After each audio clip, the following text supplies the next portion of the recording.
अनंत भव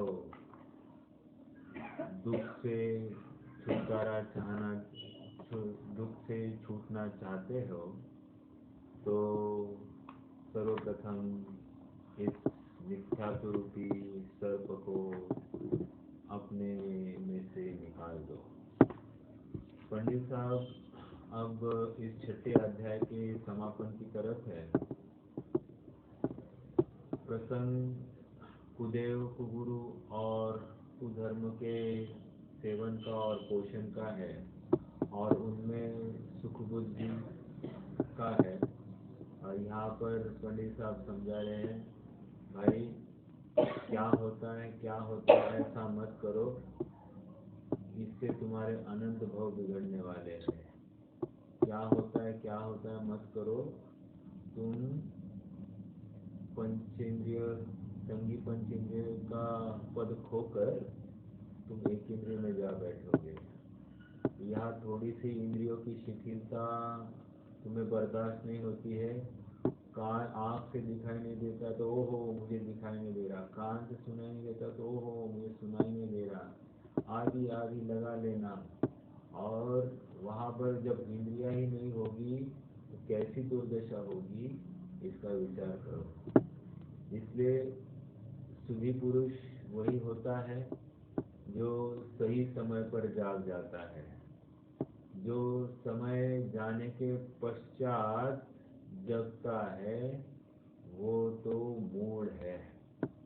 और इसलिए लोकोक्ति भी चलती है, अब पछताने से क्या होत, जब चिड़िया चूक गई खेत।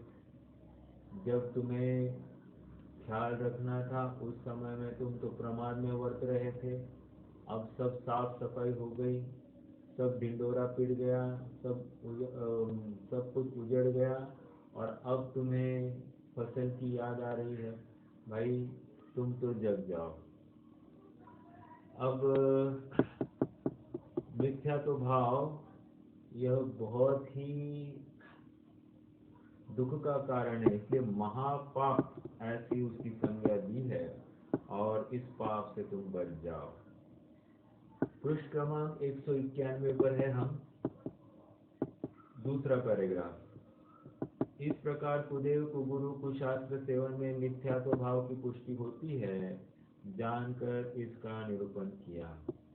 यही षटपाहुड़ में कहा है। ये पढ़ा था हमने, शायद ये पढ़ा था, पढ़ते हैं फिर से।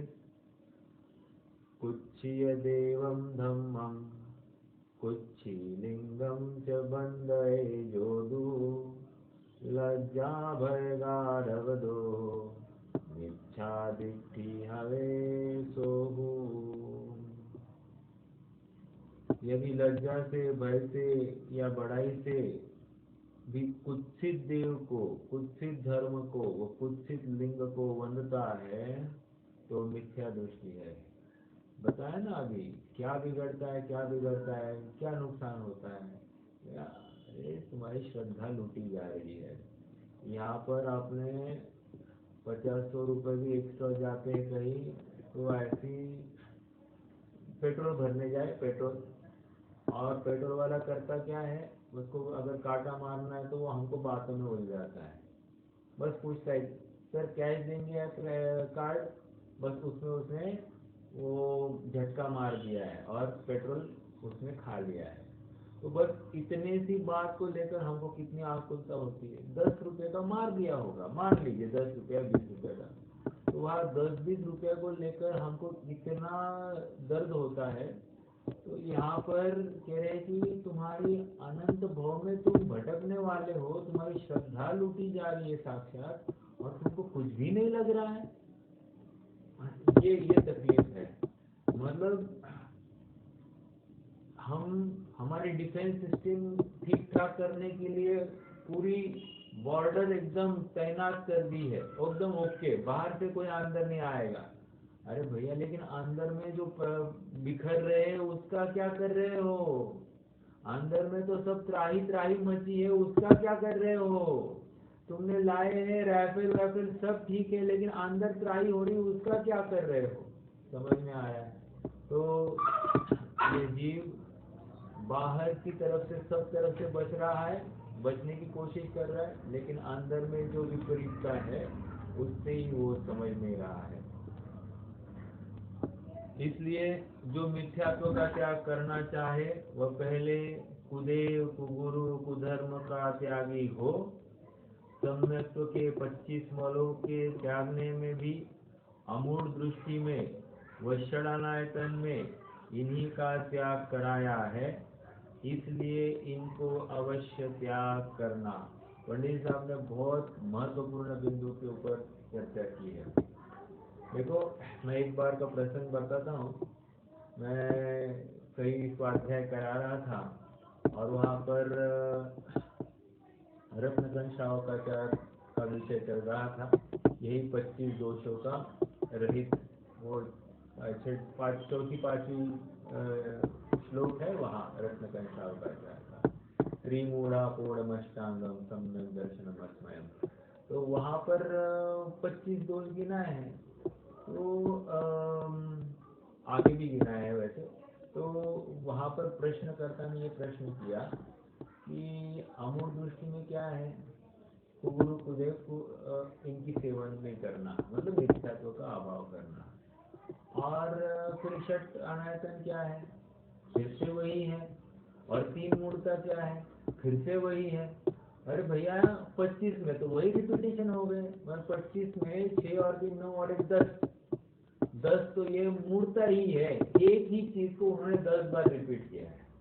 तो कह रहे हैं कि ऐसा क्यों? तो समाधान इतना ही है कि इस जीव को एक बार समझाया, नहीं माना, इसलिए दूसरी बार समझाया तो भी नहीं माना, फिर तीसरी बार समझाया नहीं माना, चौथी बार नहीं समझाया नहीं माना, 10 बार समझाया नहीं माना। अब क्या करना? फिर इमीडिएटली लिख दिया फिर कुंद कुंद स्वामी ने, ये होती लल्लम हुआ, तो नहीं मानेगा तो लूला गुंगा हो जाए। ये ऐसी बात है, तो समझना है, समय रहते ही समझने में समझदारी है, क्योंकि समझदार व्यक्ति पहले ही भाप लेता है आने वाली जो आंधी आने वाली है वो पहले ही भाप लेता है, और इसलिए वो सजग हो जाता है। और जो सजग नहीं होता है वो गाफिल होगा, और गाफिल होगा वो नियम से भ्रमने वाला है। आइए थोड़ा आगे बढ़ते हैं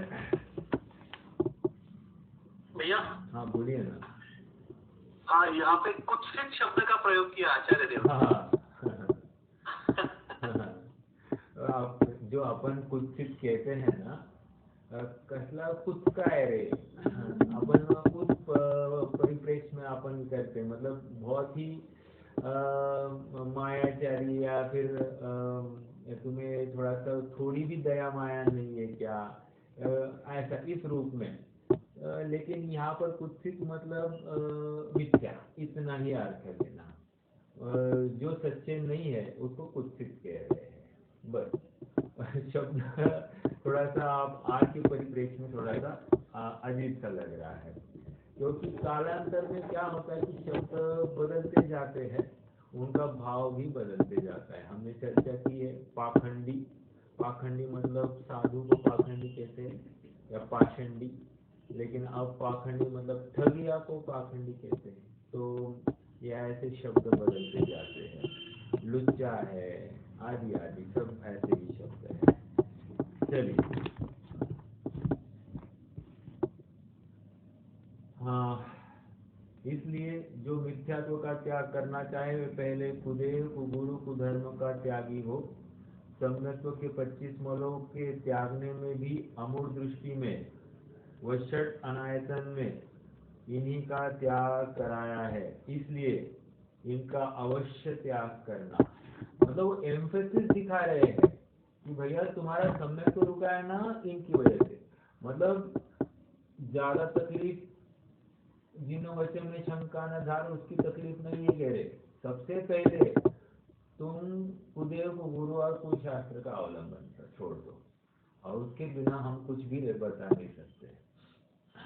वो होता है ना, बच्चा नहीं मान रहा है, सबसे पहले तुम तुम्हारी बात छोड़ के यहाँ पर आके बैठो, फिर हम तुम्हारी बात सुनेंगे। नहीं हमारी बात सुनो, तुम तुम्हारी सब गलत बातें छोड़ो और हमारे सामने आके बैठो, फिर हम तुमसे बात करेंगे। टेररिस्ट उनको कहते तुम पहले शरणागत आ जाओ, उसके बाद में हम बाकी जो करना है तो करेंगे, पहले तुम शरणागत आ जाओ। तो वैसे ही यहाँ पर कह रहे हैं कि पहले तुम कुदेव गुरु और कुशास्त्र को छोड़ो। ठीक है, देखो शब्द कुदेव गुरु और कुशास्त्र है, लेकिन ये बाह्य कोई व्यक्ति या कोई वस्तु विशेष नहीं है, शास्त्र विशेष नहीं है। ये तो उस व्यक्ति संबंधी अपनी मान्यता की ही बात है। निमित्त है बाह्य प्रसंग, निमित्त है बाह्य वस्तु, लेकिन उपादानगत अपनी मान्यता ही तो इसमें धोखा खा रही है। और इसलिए हमको ज्यादा सजग होना है, अपनी मान्यता को ठीक करना है। चलिए आगे बढ़ते हैं। तथा कुदेव आदि के सेवन से जो मिथ्या स्वभाव होता है, तो वह हिंसादिक पापों से बड़ा पाप है। हिंसादिक पापों से बड़ा पाप है। हम हिंसा करने को कितना, मान लीजिए कोई खाटिक वहां पर मुर्गे को मार रहा है या फिर कोई बकरे को काट रहा है, कैसे लगता है, महापापी लगता है। कितने निर्दय ऐसे उठाते और ऐसे मार देते हैं। तो कितना, आप थोड़ा सा वो नॉनवेज की दुकान के उधर देखो, वो ऐसे टुकड़े ना खाट खाट खाट खाट खाट खाट ऐसे मारते रहते, मतलब इतना वो कितना निर्दयी होकर वो उसको कुछ लगता ही नहीं है, इस प्रकार से मारते। आप थोड़ा सा जाकर देखना, तो वो देखकर हमारे भाव थोड़े से गंभीर होने चाहिए। तो कह रहे कि ये उसको हम कितनी फटाफट हिंसा मान लेते। कह रहे उस हिंसा से भी बड़ी हिंसा क्या है, ये कुदेव गुरु और कुशास्त्र का सेवन करना। अभी इतना मैंने एक्सप्लेनेशन किया तो भी भाववाचन हुआ क्या, नहीं हुआ। हमको लगता है ठीक है ठीक है ठीक है, मतलब कुछ भी नहीं। देखो कोई जाता होगा सोमवार के दिन या शनिवार के दिन शनि महाराज के पास जाता होगा, सोमवार के दिन सोमदेव के पास जाता होगा। सोमदेव मतलब शंकर जी, हाँ। तो कह रहे कि जाता होगा तो क्या करता है, पानी तो डाल के आता है और क्या करता है शनि के उधर तेल तो डाल के आता है और क्या करता है। अरे भैया, तेल डालने की उस क्रिया को कोई वैल्यू नहीं है, उस क्रिया में हमको कोई तकलीफ नहीं है। तकलीफ उसके पीछे की मान्यता में है। तुम्हारा ज्ञान धन चुराया जा रहा है, लूटा जा रहा है, तुम्हारी श्रद्धा लूटी जा रही है, इसका तुम्हें ख्याल ही नहीं है। मतलब उसको उसमें हमको पाप ही नहीं लग रहा है। तो यहाँ पर कह रहे हैं कि अरे वो महापाप है, वो महापाप है, पहले वो छोड़ो। वो छोड़े बिना तुम हमारी बात कैसे सुनोगे। छोटा बच्चा है, उसके हाथ में चाकू है, क्या करना, एक चाकू छोड़, अरे और कस के पकड़ेगा, चाकू छोड़ कहा ना, और कस के पकड़ेगा। उसको कहते हैं भैया उसको कुछ दूसरी चीज दो, बराबर चाकू छोड़ देगा। तो आप दूसरा कुछ अवलंबन कराओ, फटाफट ये छोड़ देगा। तो यहाँ पर पंडित साहब कह रहे ये पूछना था मुझे। हाँ बोलिए ना, बोलिए। वो हिंसा का फल और मिथ्यात्व का फल के दोनों में डिफरेंस ये है, क्या मिथ्यात्व का फल बोले तो अपने भाव अनंत काल तक बढ़ते जाते हैं, वो मिथ्यात्व का फल रहता है क्या? और हिंसा का फल बोले तो हो सकता है एक दो भाव में भी उसका फल आ जाए, लेकिन मिथ्यात्व का फल अनंत भाव तक चलता है, ऐसा कुछ है क्या? देखो मिथ्यात्व का यहाँ तो अपने को थोड़ा करनानियों खड़ा करना पड़ेगा।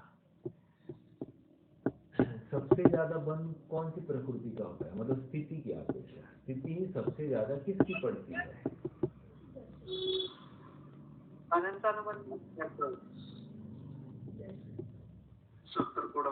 हाँ दर्शन मोह की पड़ती, बराबर।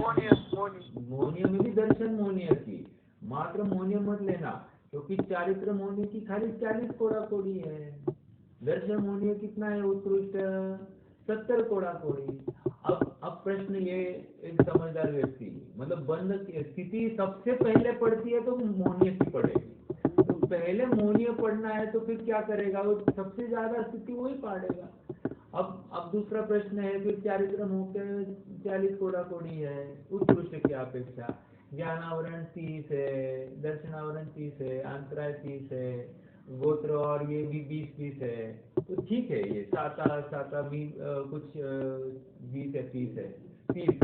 तो कह रहे कि ठीक है ये सब है, लेकिन सबसे बड़ा राजा तो 70 कोड़ा कोड़ी, स्थिति तो किसकी ज्यादा पड़ी है, उसकी। तो लॉजिकली भी मान लीजिए अनंत अनुबंधी वश इसने हिंसा की एक बार, ठीक है, मैं अभी इस पॉइंट को नहीं ले रहा हूँ कि वो मिथ्या दृष्टि है सम्यक दृष्टि, अपन मात्र हिंसा उस पर्टिकुलर एक्शन को ही ले रहे हैं। तो उसको लेकर वो हिंसा संबंधी साथ साथ तो मिथ्या तो बनता ही है, मिथ्या तो होगा तो, बट अपन नहीं ले रहे हैं। तो वो हिंसा संबंधी जो कोई स्थिति पड़नी पड़ेगी अनंत अनुबंधी आदि को लेकर, लेकिन विपरीत श्रद्धान को लेकर ये हिंसा ही नहीं कर रहा है, इसको लेकर क्या होगा, विपरीत श्रद्धा को लेकर ये पड़ेगा ज्यादा का। समझ में आया? जैसे खड़ा करना है तो आप द्रव्यलिंगी मुनि को खड़ा कीजिए। अब तो कुछ हिंसा नहीं ना हो रही है प्रश्न तो ये है कि अब तो हिंसा नहीं हो रही ना, आप तो पूरा सीमित कर रहा है स्वयं को। तो यहाँ पर ऐसा कह रहे हैं, ठीक है, इसके फल में 31 सागर बैठे, वहां पर 31 सागर बैठकर फिर आ गए मनुष्य में, और ये मनुष्य में आ गया, धमाधम पाप बंद कर दिया, और फिर चला गया निगुड़। अब निगुड़ में बैठेगा, कितने दिन बैठेगा? अब रही है अनंत काल, वहां पर भी अनंत काल के लिए बैठना है। तो ऐसा हो सकता है। तो कहने की बात इतनी है कि अभी नहीं तो बाद में से, लेकिन होगा तो श्रद्धा तो बिगड़ जाएगी। हाँ, इतना ही एक अवसर है कि जब तक संगी पंचेंद्रिय बना रहता है तब तक सुधरने का अवसर या कोई ना कोई चांस होता है। देखो, एक कल प्रश्न आया था मुझे, अच्छा प्रश्न था।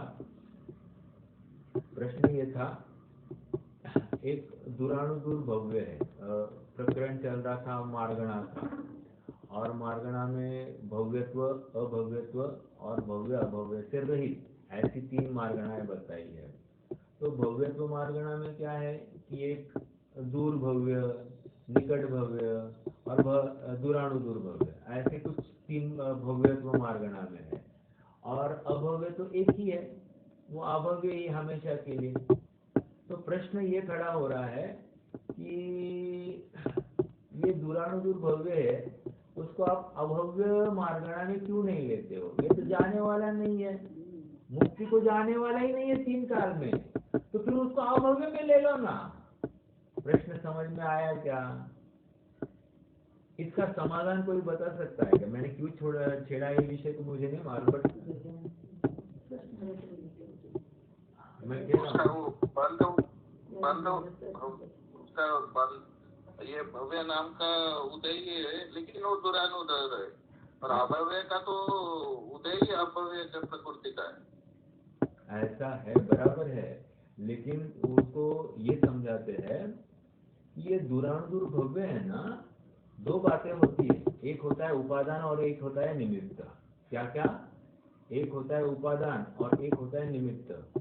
अभव्य का उपादान अभव्य ही है, उसको निमित्त मिलेगा, अभव्य को निमित्त मिलता है, देव शास्त्र गुरु का निमित्त मिलता है, लेकिन वो यथार्थ पुरुषार्थ नहीं करता। और ये दुरानुदूर भव्य का तकलीफ ये है, या उसकी मिजरी कहो, मिजरी ये है, ये निगोद को छोड़ता ही नहीं है। तो निगोद को छोड़ता ही नहीं है, तो इसको निमित्त कहाँ से मिलने वाले देव शास्त्र गुरु? समझ में आया? तो उसको निमित्त ही नहीं मिलते, इसलिए ये दुरानुदूर भव्य वो बैठने वाला है संसार में ही, ऐसी हालत है। मतलब आप समझना, मतलब एक, इसलिए इनको भव्य होते हुए भी उपादान है लेकिन निमित्त नहीं है, इसलिए वो मुक्त नहीं हो रहा है।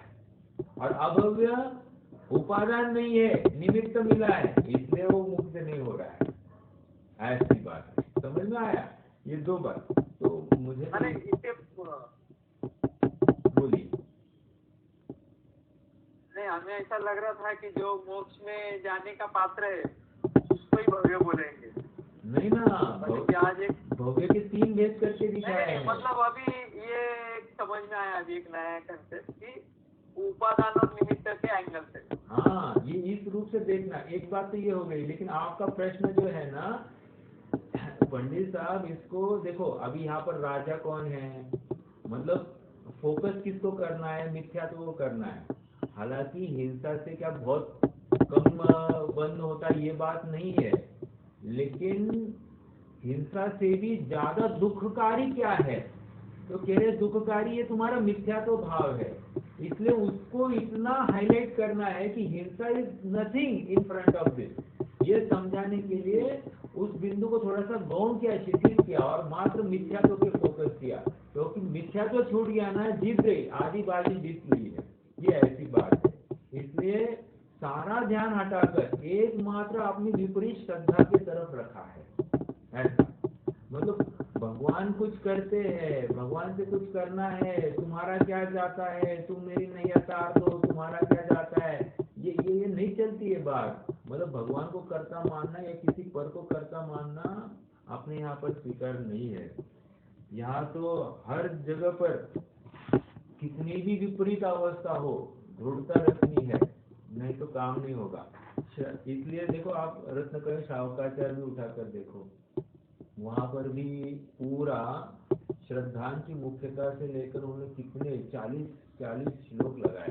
तो बस इसीलिए कि श्रद्धा सुधरी तो सब, मूल ही नहीं है, मूल ही ठीक नहीं है, तो आप शाखा की कल्पना कैसे कर सकते हो। और इसलिए श्रद्धा ठीक हो गई, फिर हिंसा भी होती है, तो हिंसा का बंद भी होगा, फल भी मिलेगा, लेकिन ये भटकेगा नहीं संसार।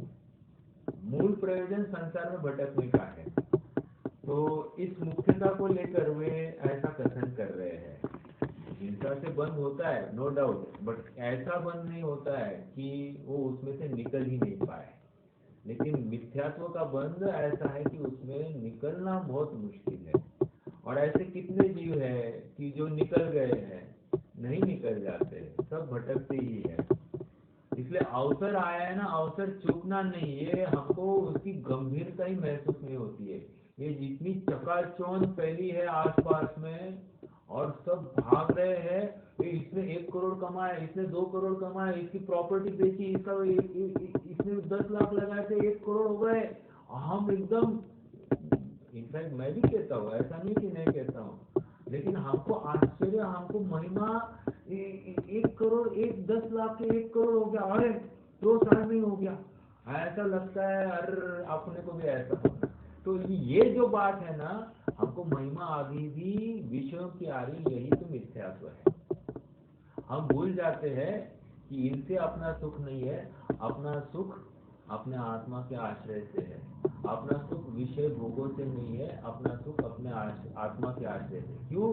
विषय भोगों से सुख मानेगा तो बराबर कुदेव कुगुरु और कुशास्त्र ढूंढेगा, या सच्चे देव शास्त्र गुरु भी देखेगा तो उनमें भी कुदेव कुगुरु और कुशास्त्र की स्थापना करके उनका पोषण करेगा। रिजल्टेंट इज मिथ्यात्व, और दैट इज महापाप, और महापाप होने से ये संसार में भटकने वाला है।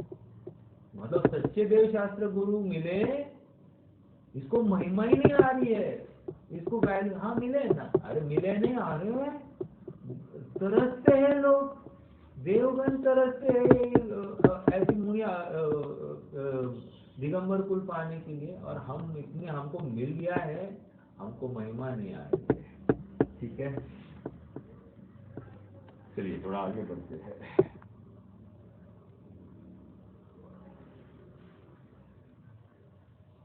ये हो गया ना कुत्सित, जो कुत्सित धर्म में रस है, कुत्सित पाखंडियों में पाखंडी की भक्ति करते हैं, भक्ति की संयुक्त है, कुत्सित तप को करता है, वह जीव कुत्सित अर्थात खोटी गति को भोगने वाला है। नहीं, ये नीचे नया है ना। अच्छा चलिए पढ़ते हैं। कुच्चिय धम्म मिरो, कुच्चिय पाषंडी भक्ति संयुक्तो, कुच्चिय तवम कुणंतो, कुच्चिय गई भायणो होई।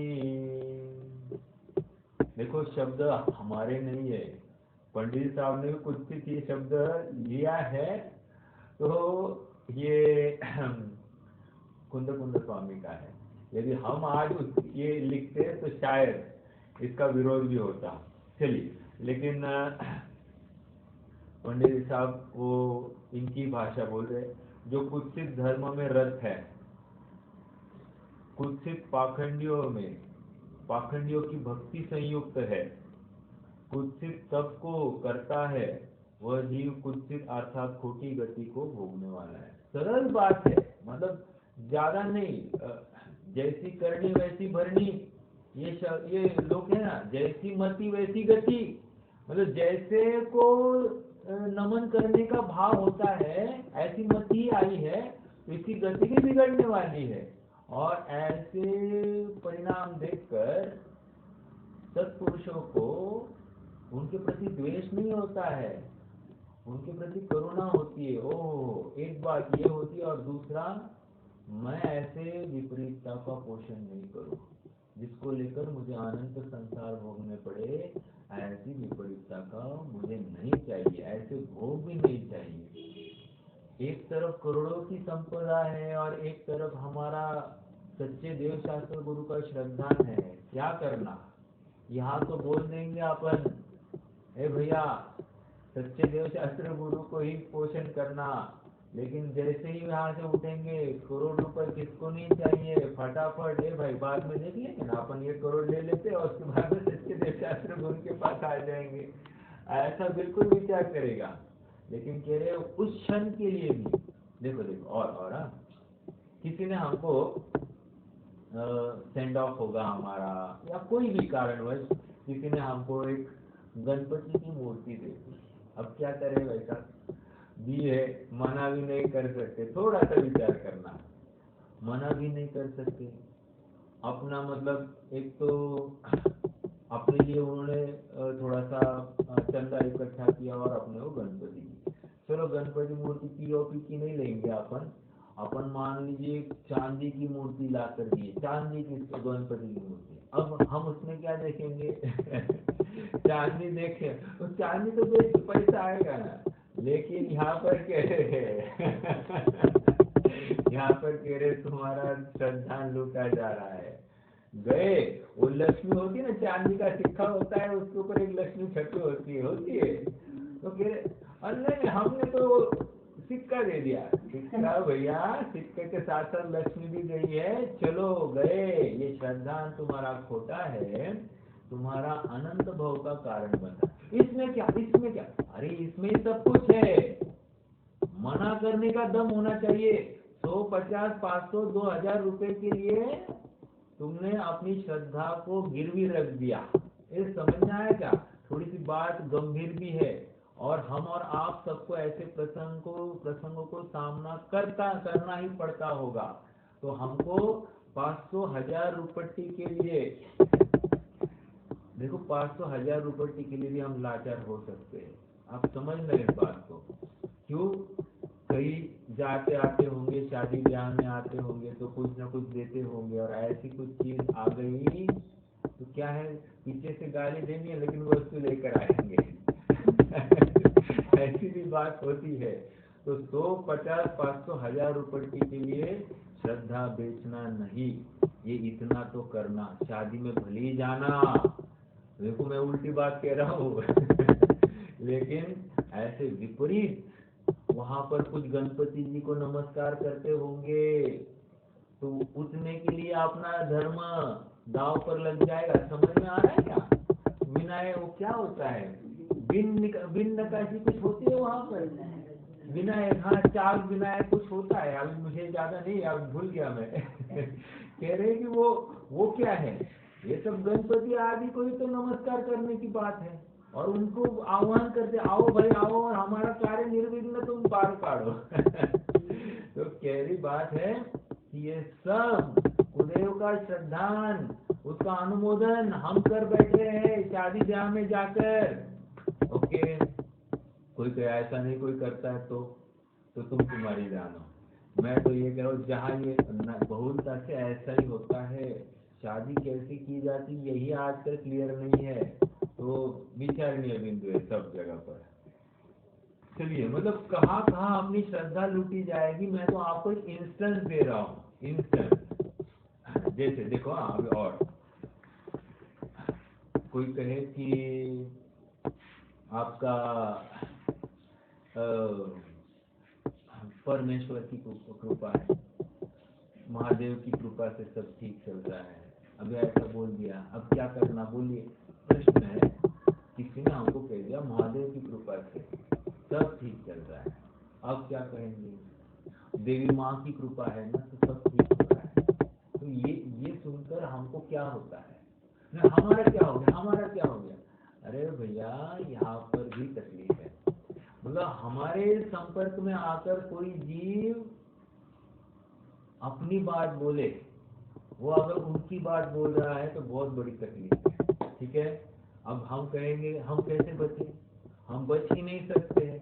बात तो बिल्कुल सही है, बच नहीं सकते। इसलिए हम अपना विचार करें कि कैसे बच सकते हैं, और जिस प्रकार से हम बच सकते हैं, इसका हम एक उपाय ढूंढे। नहीं तो फिर अपन सूझी जाए, अपन विचार करें कैसे हो सकता है आगे। चलिए आगे बढ़ते हैं। जो कुत्सित धर्म में रत है, कुत्सित पाखंडियों की भक्ति से संयुक्त है, कुत्सित तप को करता है। अरे यहाँ तक कहते हैं, इनके घर पे जाकर तुम भोजन भी करते हो ना, तो तकलीफ होगी कि पाप की अनुमोदना, मतलब हम उनके घर पे भोजन भी नहीं कर सकते। जिनके घर पर कुलेर गुरु अगर भेजे जा रहे हैं, उनके घर पर मान लीजिए उनको अपने प्रति बहुत महिमा आती हो, लेकिन हम उनके घर पे भोजन नहीं कर सकते, नहीं कर सकते, नहीं कर सकते। ये सच्ची बात है। मैं तो विचारणीय बिंदु है। माता जी को पूछते होंगे, पिताजी को पूछते होंगे, मतलब देव जो कुछ होंगे, तो भैया ये नहीं है। कोई मूर्ति रखी होगी, नमस्कार करते होंगे, बहुत तकलीफ है। चलिए आगे बढ़ते। तो हे भव्य जी, वो इस केस में वो हमारे दोस्त वगैरह सब अदर भी उनको नहीं बोलना, और इतना बड़ा काम है क्या करना समझ में नहीं आता। फिर देखो ना, मतलब बहुत बड़ी बात है। नहीं है बहुत, और आज इतना प्रचलन है कि हम नहीं करें, मतलब बहुत उनको लगता है ये नहीं कर रहे मतलब बहुत बड़ा धर्मात्मा है। इस फालतू क्रिया को भी सुनता है कोई तो लगता है ये बहुत बड़ा धर्मात्मा है। हालांकि धर्मात्मा नहीं, ये तो हमारे केजी ग्रुप है, केजी, मतलब वो प्ले ग्रुप में जो बच्चा होता है ना, वो जिस स्टेज में होता है, अब वो कितना पढ़ा लिखा है, कितना समझदार है, कुछ नहीं। तो ये प्राथमिक भूमिका है, ये भूमिका ही अपनी ठीक नहीं है, और हम सुधारना चाह रहे हैं। ध्यान कैसे करना, आदि आदि सब बातें। देखो, मैं आपको बहुत प्रामाणिक बात कहता हूँ, मैंने शायद कही भी होगी, मुझे याद नहीं है। मैं प्रारंभिक दिनों में जब इस मार्ग में आया, तो मुझे बहुत लगता था मुझे जल्द से जल्द सब मिल जल्द से जल्द हो जाए। शास्त्र पढ़े नहीं थे, कुछ नहीं पढ़े थे, डायरेक्ट ध्यान में ही लगना था मुझे। लेकिन सचिन जी थे, वो कहते नहीं भैया थोड़ा शास्त्र अभ्यास करो, सब हो जाएगा, तो पहले शास्त्र पढ़ो। नहीं मैं पहले ध्यान नहीं भैया, पहले शास्त्र अभ्यास होता है। और शास्त्र अभ्यास नहीं किया है तो हम आगे कैसे बढ़ सकेंगे? समझ में आया? जब तक क्या है, शायद वो आज आपने पढ़ा था, वो चर्या, हाँ देखो, चर्चा बिना चर्या संभव नहीं, और चर्या बिना चर्चा सफल नहीं। दो बातें कही क्या? फिर से कहता हूं, चर्चा बिना चर्या संभव नहीं, मतलब चर्चा मतलब शास्त्र अभ्यास के बिना यथार्थ समझे बिना चर्या हो नहीं सकती। आत्मा में जाना है या हमारा चरणानी योग भी है, कुछ भी कहो, ये चर्चा या शास्त्र अभ्यास के बिना संभव नहीं है। और कह रहे शास्त्र अभ्यास हो गया, चर्चा हो गई और चर्या नहीं है, तो वो शास्त्र अभ्यास सफल नहीं हुआ, असफल है। तो ये इतना मैंने समझाने का हेतु बस इतना ही है कि हम इतने खुदे गुरु और कुशास्त्र की बातें सुन आए हैं। अभी हमारी हर क्रिया में हम उसका आत्मावलोकन करें, उस संबंधी चिंतन करें, और जहाँ जहाँ से संभव है वहाँ वहाँ से हटने की कोशिश करें। और देखिए, प्रेम से बताना, सबको प्रेम से बताना, भैया हम ये नहीं करते हैं, अब हमारी सोच बदल गई है, अब हम ये इसकी अनुमोदना भी नहीं करते। तो जितना है विषय को अपने को टालना होगा। जो कुछ है सामने वाला क्या करेगा, यदि वह अपना है तो बुरा नहीं मानेगा, और यदि अपना नहीं है तो फटाफट कीप सेफ डिस्टेंस, तो वो भी हमको चाहिए ही चाहिए। समझ में आ रहा है? तो अपने आप बचने के अवसर अपने खड़े हो जाते हैं। और दृढ़ता से कदम रखा है ना, शुरू में सब दूर होते हुए दिखाई देते हैं, लेकिन अपनी दृढ़ता को देखकर फिर से सब अपने पीछे अपने साथ आने लगते हैं। ये बात ये सहज नियम है, इसलिए घबराना नहीं। जो घबराएगा उसका काम नहीं होगा, लेकिन दृढ़ता से कदम आगे रखेगा, उसके सब कार्य सफल होंगे। ये जिनवानी है, और जिनवानी की बात जो माना है वो कभी भटका नहीं है, वो कभी दुखी हुआ नहीं है। ये निश्चित बात है, आपको इसमें डरने की कोई वहां पर कारण नहीं है। चलिए, तो हे भव्यों, किंचित मात्र लोभ से, आ गई बात, किंचित मात्र लोभ से व भय से कुदेवादिक का सेवन करते करके जिसमें अनंत काल पर्यंत महादुख सहना होता है, ऐसा मिथ्या तो भाव करना योग्य नहीं है। होता है अपने स्टाफ, अभी मान लीजिए अपनी कोई फॅक्टरी, अपना स्टाफ अपने को बोले साहेब आज आपल्या कंपनीचा दिवस है, आज तुमच्यासाठी एक कोई खुदे की मूर्ति लेके आया, खत्म। अब उसको मना करे तो तकलीफ, नहीं करे तो तकलीफ। यहाँ पर हमारा धैर्य, हमारी दृढ़ता, हमारा गंभीरता सब यहाँ पर काम पर आएगी। उनको कहना नहीं भाई, हम इनको पूछते नहीं है, ये हम इनको देव नहीं मानते हैं, तो आप अपने पास रखें, आपका स्नेह हमारे लिए काफी है, हम इनको पूछते नहीं, हमारे इधर कहीं हम ये फ्रेम भी नहीं लगा सकते, ऐसा स्पष्ट अपन बोल दें उनको। समझ में आ रहा है? हम बोलने में कोई हर्ज नहीं, एकदम प्रेम से बोलना और पूरी आस्था से बोलना, और जिनेंद्र भगवान को साक्षी मानकर करना, कुछ भी आपको तकलीफ नहीं आएगी। ठीक है? और ऐसे चमत्कार हो जाते हैं।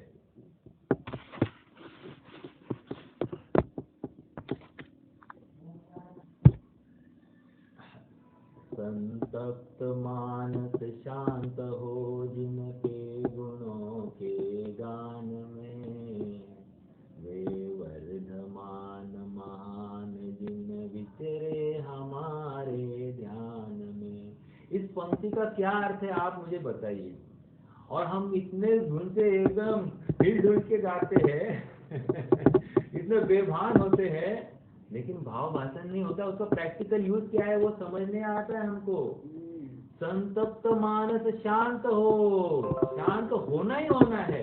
अब आप कहोगे नहीं हुआ तो नहीं हुआ तो तुम तो शांत हो जाओगे ना कह रहे बात इतना है, पूरी श्रद्धा से करना, वो नहीं हुआ तो तुम्हें कुछ तकलीफ नहीं होने वाली है। तुम तो अनादि निधन हो, तुम्हारी श्रद्धा में कोई खोट नहीं है, तो तुम्हारा कुछ भी नुकसान नहीं होगा। हुआ तो कितना नुकसान होगा, इस भव पूर्ता नुकसान होगा, लेकिन अनंत भव तो सुधरेंगे ना। और हम क्या सोचते, इस भव पूर्ता, इस भव पूर्ता, इस भव के लिए हम इकट्ठा करते जा रहे हैं पाप, और अनंत भव उसको भोगना है। अब क्या है, इस भव हम पाप इकट्ठा नहीं करें तो आगे भोगना क्या है, फिर भोगना अनंत सुख है। क्या है, समझदार व्यापारी है, समझदार बनिया है, क्या करेगा वो, आना दूर की सोचता है, लंबे की सोचता है, और इसलिए हम भी समझदार हो गए। मतलब ये अपना निशंकित अंग है। संतप्त मानस शांत हो जिनके गुणों के गान में। तो कहने की बात यहाँ पर भी निशंकित अंग है। यदि हमको शंका आई नहीं अब ये शांत नहीं हुआ तो 100% नहीं होगा, क्योंकि तुम्हें शल्य है। अगर तुम निशंक हो तो तुम पुण्य को आजमाओ और सामने वाला झुकेगा। झुकती है दुनिया, झुकाने वाला चाहिए। बात यही है, यही बात है और यही सत्य है। यदि हमको ही विश्वास नहीं है, हम दूसरों को कैसे कन्विंस? देखो मार्केटिंग का भी एक नियम है, हम जब तक प्रोडक्ट से कन्विंस नहीं है, हम सामने वाले को कन्विंस नहीं कर सकते हैं। और जिस दिन हम कन्विंस हो गए, हम कोई भी आए और कितना भी हमको उल्टा समझाए, हम कहेंगे नहीं हमारा ही जबरदस्त माल है, ऐसा है। तो कॉन्फिडेंस अपना होता है, इसलिए वो अपने कॉन्फिडेंस पर सारा माल मिल जाता है। और सच कहूँ भैया, आज तो कोई जीव इतना दृढ़ है नहीं, अभ्यासी भी नहीं है, इसलिए हम इतनी बात इतनी दृढ़ता से रख देना, सामने वाला मानता ही मानता है। ठीक है, एक हाथ केस हो सकती है, लेकिन 99% तो यही होते हैं। चलिए आगे बढ़ेंगे।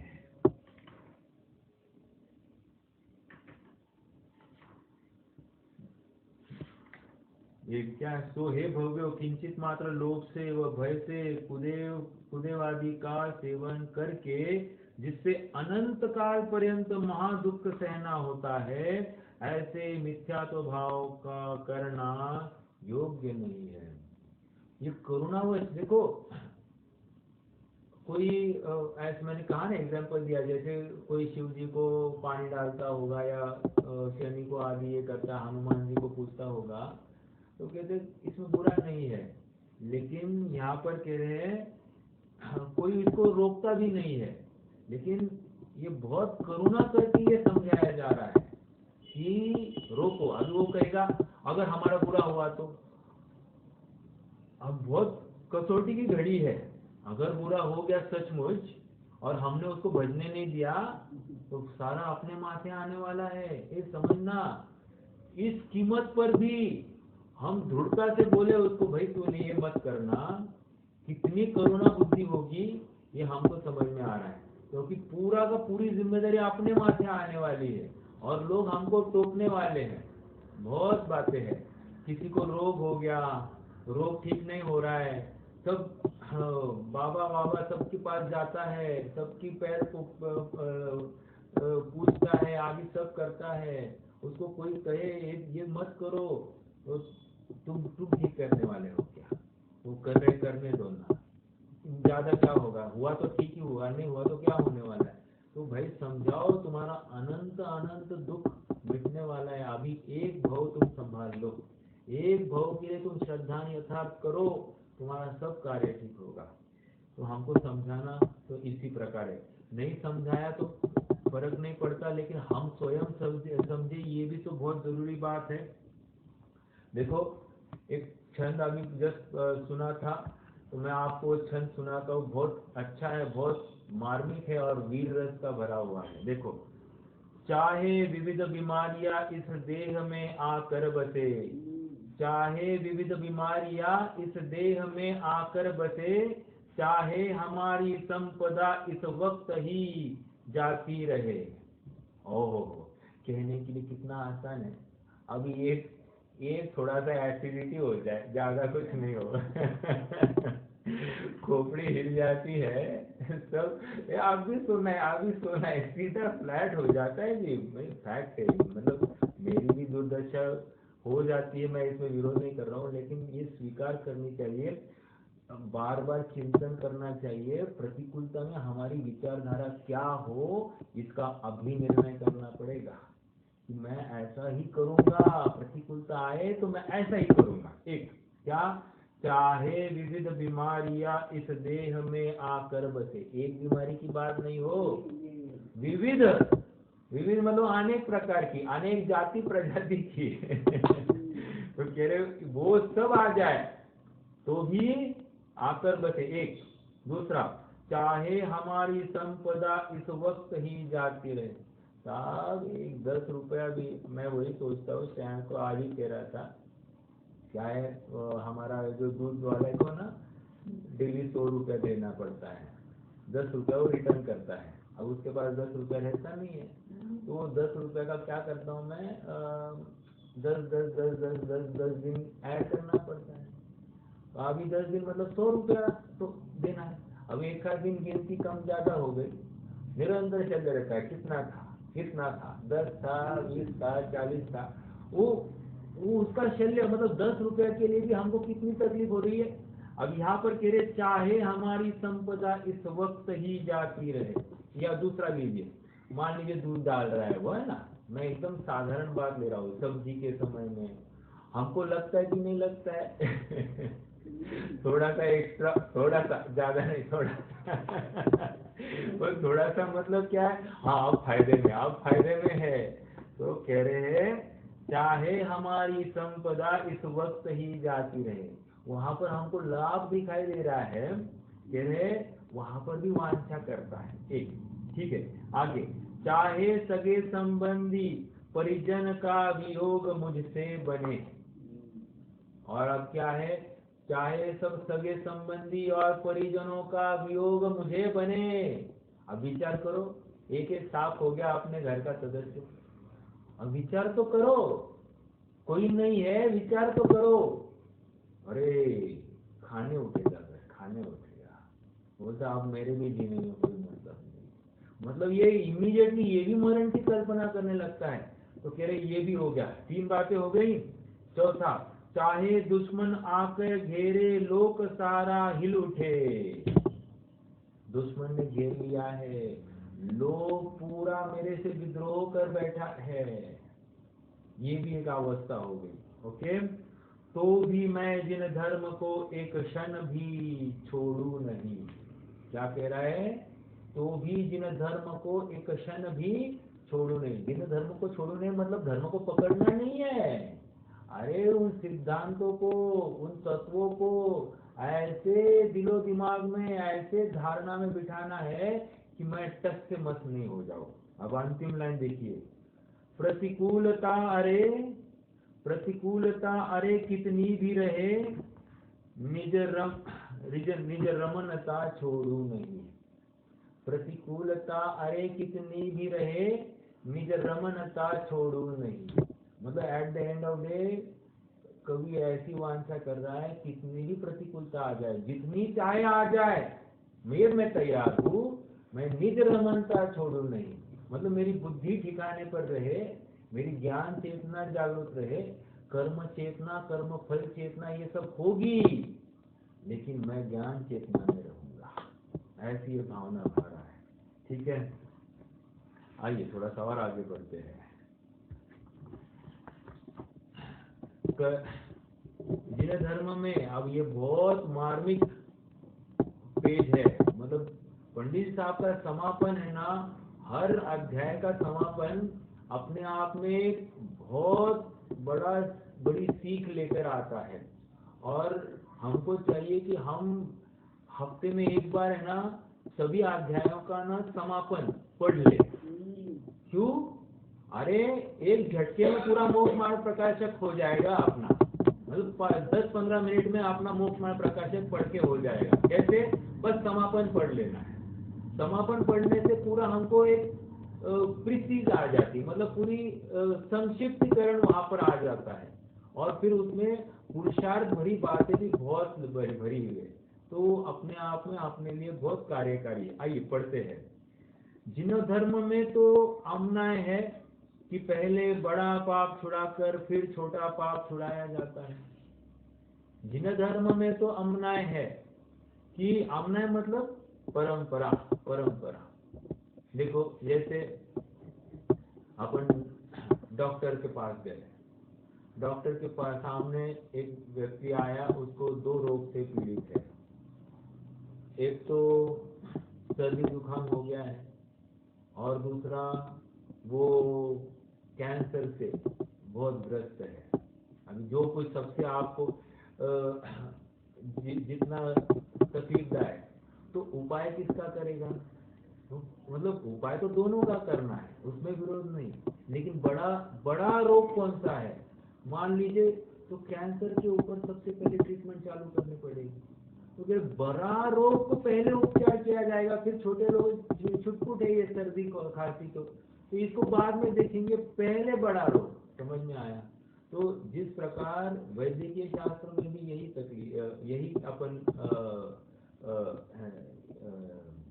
ये मान लीजिए हार्ट अटैक है, तो हार्ट अटैक पहले ट्रीट किया जाएगा, उसके बाद में जान बची तो बाद में इसको संभालेंगे, जान ही नहीं बची सर्दी खांसी को क्या लेके बैठे।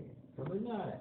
तो उसी प्रकार यहाँ पर कह रहे कि तुम्हारा अनंत भव में दुख होना है, तो तुम्हें पहले जो अनंत भव में दुख का कारण है उसका इलाज पहले करना है। इस भव के दुख का कारण हम बाद में देखेंगे, पहले तो अनंत भव के दुख का कारण। और होगा ऐसे कि अनंत भव के दुख का कारण मिटाते मिटाते इस भव का दुख भी मिट जाएगा तुम्हारे, तो ये सरप्लस हो जाएगा, एक फायदा हो जाएगा। इसलिए बराबर ऑपरेशन सही जगह पर करना जरूरी है। यहाँ कहा कहीं भी काम करके नहीं चलता है। समझ में आया? जैन धर्म में तो आमना है कि पहले बड़ा पाप छुड़ाकर फिर छोटा पाप छुड़ाया जाता है। इसलिए इस मिथ्यात्व को मतलब अब तक हमने जो समझा आए हैं कि पत्थरों को पूजना, फिर तुम एक इंद्रियों को ही पूछते हो, पानी को, वनस्पति को, सबको पूछते जाते हो, फिर तुम तिर्यंचों को पूजने लगते हो, संगी पंचेंद्रियों को तिर्यंचों को पूजने लगते हो, फिर तुम कहीं की कहीं कल्पना कर लेते हो, तो ये कुछ व्यंतर आदि को पूजने लग जाते हो। तो ये जितना भी प्रकार से तुम मिथ्यात्व की कल्पना कर रहे हो, फिर सच्चे देव में भी तुम विपरीत कल्पना कर लेते हो और वो आकर मुझे बचाएंगे ऐसी कल्पना करते हो। तो कह रहे हैं कि ये इस मिथ्यात्व मतलब अब तक जो क्या आए हैं इस 6ठे अध्याय में, या अब तक इन 6 अध्यायों में क्या आए हैं, अब मैं तो ज्यादा लगा रहा हूँ, व्याप्ति बढ़ा रहा हूँ, अब तक जो क्या आए हैं अनादि का मिथ्यात्व है, तो इस मिथ्यात्व ओके। सप्त व्यसन आदि से भी बड़ा पाप जानकर, सप्त व्यसन आदि से भी बड़ा पाप जानकर पहले छुड़ाया है। सप्त व्यसन को कैसा देखते हैं हम? नहीं बहुत परिस्थिति का मारा है, बेचारा, ऐसा कहते हैं। इससे संग नहीं करना, सप्त व्यसन को 2 हाथ दूर करना, इनके साथ नहीं चलना। बच्चे आपने जाए यदि किसी व्यक्ति के साथ में, भैया तुम घर पे रहना, उनके साथ घूमना नहीं है, कहते कि नहीं कहते? तो हम तो सप्त व्यसनी को कितना खराब देखते हैं, और इससे भी बड़ा पाप मिथ्यात्व को कह रहे हैं। तो मिथ्यात्व को सप्त व्यसन से बड़ा पाप जानकर पहले छुड़ाया है। जिन धर्म की परिपाटी, जिन धर्म का आमना है। देखो पहले भी एक बात कही थी, मुनि कैसे हुआ जाता है? सबसे पहले राग, पहले तो तत्व ज्ञान होता है, फिर राग भाव छोड़ा जाता है, फिर घर में रहकर परिश्रम आदि सहने का पुरुषार्थ होता है, और फिर सहज ऐसी उदासीन दशा आ जाती है, ये मुनि दशा अनुसार करता है। क्रम है, और इसी क्रम से आगे बढ़ा है ना तो कार्य सफल होता है। अगर कोई कहे मुझे बिल्डिंग बांधनी है, अच्छा बिल्डिंग बांधनी, एक काम करो, डायरेक्टली टाइल्स लेके आ जाओ, टाइल्स लगेंगे ना टाइल्स, अरे भैया, या फिर प्लम्बिंग का सामान लेके आओ, नल नहीं होंगे तो कैसे? अरे भैया पहले प्लिंथ होगी, उसके बाद में फिर सलिया लगेगी, सलिया फिर कॉलम लगेंगे, फिर स्लैब आएगी, और फिर तुम्हारा ये सब लगेगा ना। तुम पहले ही ईंट की तैयारी कर रहे हो, या फिर टाइल्स की तैयारी कर रहे हो, या फर्श की तैयारी कर रहे हो, इसमें क्या वैल्यू है? वो तो बाद की बात है, सबसे पहले तुम्हारा बेस चाहिए। समझ में आया? बेस ही नहीं है तो तुम बाकी सब कैसे कल्पना कर सकते हो? वैसे ही मिथ्यात्व का अभाव पहले किया जाएगा, उसके बाद में बाकी सब बातें छूट जाएगी। ठीक है? इसलिए जो पाप के फल से डरते हैं अपने आत्मा को दुख समुद्र में नहीं डुबाना चाहते हैं। पाप से डरना है। देखो, इसको पाप हम पहले मानना स्वीकार करें। एक बार मिथ्या तो हो रहा है, ये पाप हो रहा है। माला जपना मिथ्या तो है तो पाप है, मिथ्या तो है तो पाप है। मैं कुदेव को भजता हूँ तो पाप है, कुगुरु को भजता हूँ तो पाप है। ऐसी माला फेरना, ये माला फेरने से क्या है, इनके संबंधी मेरे अभिप्राय में जो कोई सॉफ्ट कॉर्नर है उसको लेकर पाप होता है, मेरा अनंत संसार का कारण है, मैं बहुत दुख को प्राप्त होऊंगा। ये मेरी सारी जो पंचेंद्रिय या संधि पंचेंद्रिय संबंधी जो संपदा मुझे प्राप्त हुई है, ये मनुष्यपना प्राप्त हो रहा है, वो मुझसे छीना जाएगा। और इस कीमत पर अगर मैं उनको बचता हूँ तो मैं अपना बुरा क्यों करूँ, ऐसा प्रश्न खड़ा होना चाहिए। अपने आत्मा को दुख समुद्र में नहीं डुबाना चाहते हैं वे जीव इस मिथ्यात्व को अवश्य छोड़ो। निंदा प्रशंसा आदि के विचार से शिथिल होना योग्य नहीं है। निंदा की प्रशंसा, कोई मेरी निंदा करेगा तो छोड़ू, नहीं छोड़ना। कोई बहुत प्रशंसा करेगा, मैं कुलदेव आदि की सेवा करूंगा तो उनको भजू, नहीं भजना। अब ये जो आंवला छंद है बहुत जबरदस्त छंद है, और आपको मुझे बताना है कि इसका इसी आशय का छंद हमने कहीं पढ़ा है क्या। बहुत मार्मिक है, आपको पहचानना है। ओके, कौन बताता है देखते हैं, उपयोग चाहिए थोड़ा सा, है ना। निंदन्तु नीति निपुणाय दिवासुवन्तु। किसकी कौन सी चाल है? भक्ता मतलब बसंत का छंद है, राइट। निंदन्तु नीति निपुणा, निंदन्तु नीति निपुणाय दिवासुवन्तु। लक्ष्मी समाविशतु गच्छतु वा यथेष्टम्। अद्यैव वास्तु मरणं तु युगान्तरे वा। न्यायात् पथ प्रविचलन्ति पदं न धीरा। नहीं समझा होगा, है ना। हाँ, मैं थोड़ा सा कोई आ रहा है भैया, कुछ पकड़ में? हाँ बोलिए। हाँ, मेरी भावना में कोई बुरा कहो या अच्छा, लक्ष्मी आवे आ जाए तो भी न्याय मार्ग से मेरा कभी ना बदले। पूरा का पूरा वो है। अब देखो, लगा कर देखना। निंदन्तु नीति निपुणाय दिवासुवन्तु। कोई मेरी निंदा करता हो या मेरी बहुत स्तुति करता हो। लक्ष्मी समाविशतु गच्छतु वा यथेष्टम्।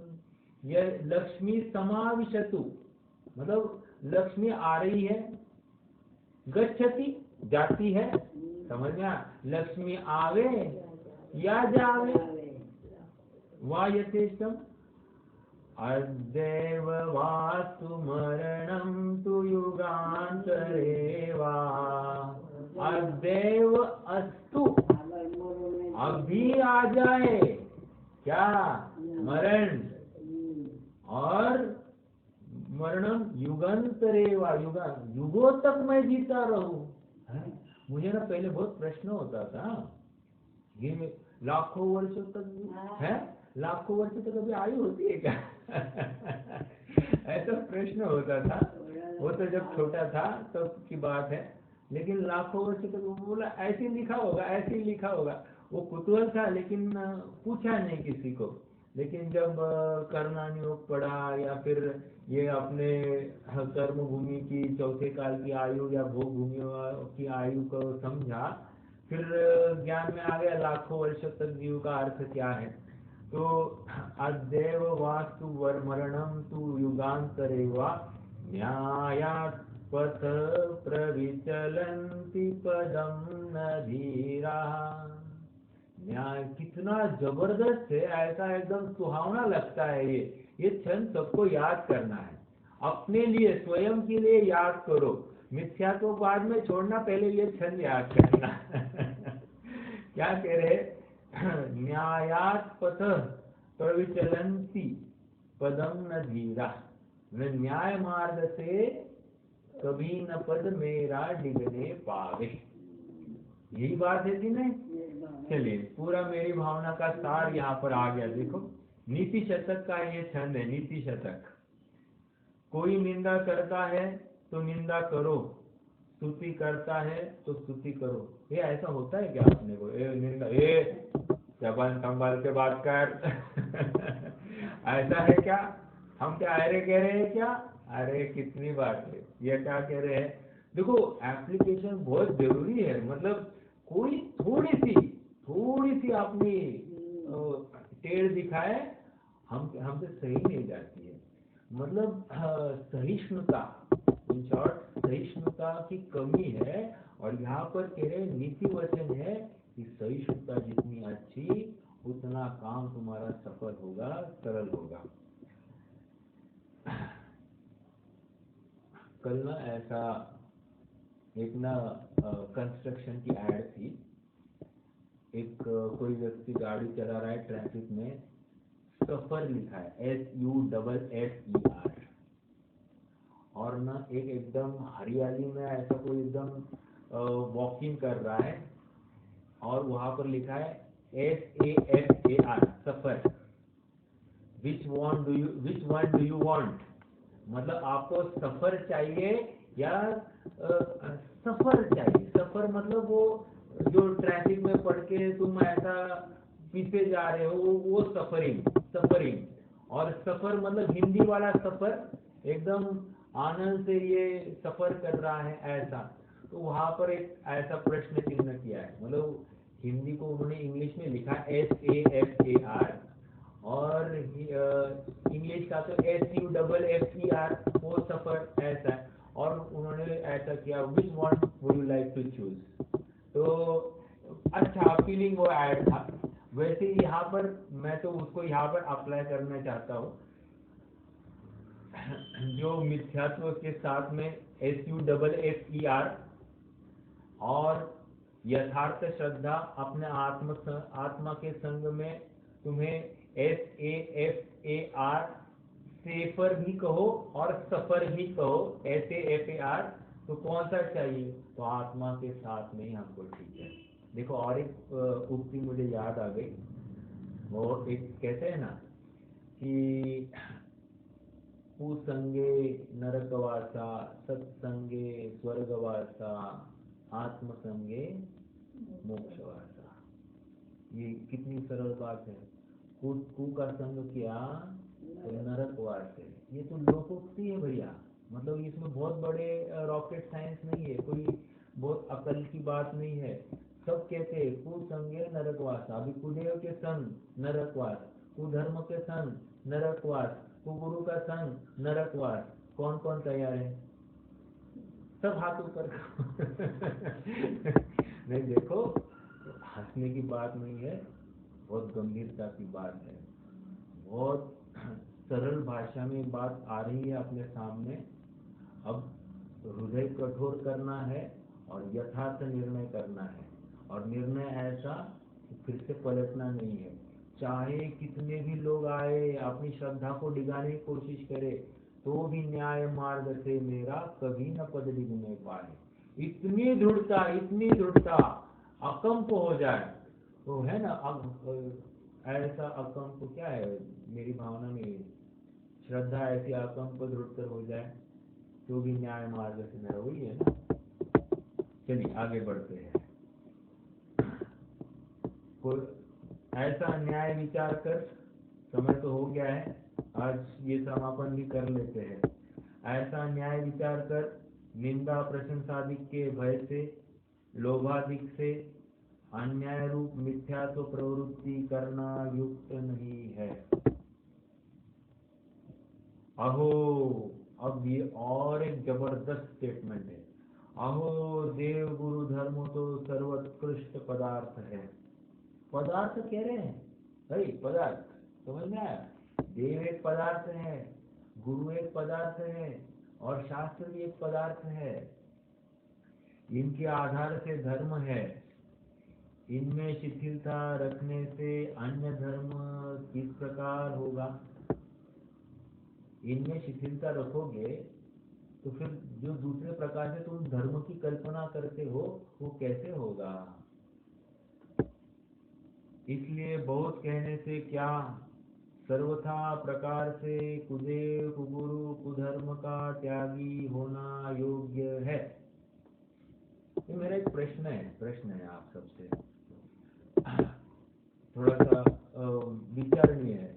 ये गेट टुगेदर है या 31st है या फिर आदि जितने भी है, मतलब एकत्रित होने के नाम पर जितनी भी बातें होती है, इसको हम किस में डाल सकते हैं? कुदेव कुगुरु कुधर्म नहीं, सी दिस इज, क्योंकि आज के सिस्टम की एक बात है, इसलिए इस सिस्टम में क्या गलत है इसका विचार करना पड़ेगा हमको। मैं इसलिए पूछ रहा हूँ, सब कर रहे हैं, लेकिन ये क्या है ये पहले हमको विचार करना पड़ेगा। और गंभीर बात है, निर्णय करना नहीं तो नरक की तैयारी करना। मैं नहीं, पंडित साहब कह रहे, आचार्य की साक्षी से बोल रहा हूँ, मैं बोल रहा हूँ, मतलब मैं उनकी वाणी कह रहा हूँ। तो कहने की बात यह है कि ये क्या है? देखो, साइंस की मम्मी कह रही कुछ धर्म है, मतलब गेट टुगेदर के नाम पर जो कुछ है ये, चलो ठीक है। हम बर्थडे नहीं मनाते हैं, लेकिन बर्थडे के दिन हमने मिठाई बनाई, ये किसका प्रतीक था? ये कुधर्म है या क्या है? ये कुधर्म है, याद रखना इस बात को। इसमें और कोई मतलब दूसरा कोई ऑप्शन नहीं है। बर्थडे के दिन एक मिठाई भी बनाई जाए, ये कुधर्म है। मतलब बहुत कठोर बात है, क्योंकि हमने, मान लीजिए हम बर्थडे नहीं करते, हम मिठाई बनाते हैं। अच्छा, तो मिठाई भी अपने आप में कुधर्म का सेवन है। तो कहने की बात इतनी है कि हमको ऐसे लिस्ट बनानी पड़ेगी कि हम कैसे क्या क्या कुधर्म कर रहे हैं, या कुगुरु का कैसा सेवन हो रहा होगा, या कुधर्म संबंधी कुदेव संबंधी क्या कल्पना होती होगी। ऐसी लिस्ट बनाए और वो लिस्ट सामने अपनी खड़ी करे और दिन भर देखे और अपनी ये सब नहीं करना, ऐसा निरंतर चिंतन करे। अरे ये क्या है? ये अनुप्रेक्षा है, 12 भावनाओं का सेवन है, चिंतन है। ये मिथ्यात्व को भगाने की एक सबसे अजीब और एकदम उत्कृष्ट ऐसी एक कला है। और ये कौन करेगा? जो सुखी होना चाहता है वही करेगा, और जो सुखी होना नहीं चाहता है वो इस बात का विरोध करेगा, और विरोध करेगा वो कोरा का कोरा रहने वाला है। गंभीर बात है, लेकिन बात तो यही सच्ची है। और सच को आँच नहीं आती, याद रखना इस बात को। सच्चा है वो कभी भी छिपाए छिपता नहीं है। हीरा मुख से ना कहे बड़ो हमारो मोल। अरे हीरा जहां पर भी रखो, कहीं कोयले में रखो, चमकने वाला है। आप जहां पर रख के देखो, ये बात सच्ची है और इसी को स्वीकार करना पड़ेगा। आज करो, कल करो, परसों करो या अनंत भव बाद करो, करना तो यही है, क्योंकि महर्षि को आनंद भव बाद वही करना पड़ा। समझ में आ रहा है? तो हम उनका इतिहास देखकर हम आज ही क्यों नहीं समझ जाए? दूसरों का इतिहास देखकर यदि हम नहीं सुलझे तो हम भी उनके जैसे आनंद भव भटकने वाले हैं। और फिर हमको समझ में आए तो ठीक, नहीं तो और आनंद भव भटकना है। समझ में आ रहा है? बहुत कठोर होना है। नहीं हमारे घर में चलता है, अरे घर में चलता है, लेकिन तुम उसका पोषण मत करना, अनुमोदन मत करना। हमको कोई गिफ्ट देता हो आदि आदि, सब विचार करना, क्योंकि कहीं ना कहीं इसको फिर से फेरना पड़ेगा। हर परिणाम का फल तो मिलने ही वाला है। चलिए अहो देव गुरु धर्म तो सर्वोत्कृष्ट। मैंने तो ये आउट ऑफ सिलेबस बात खोलकर दिखाई।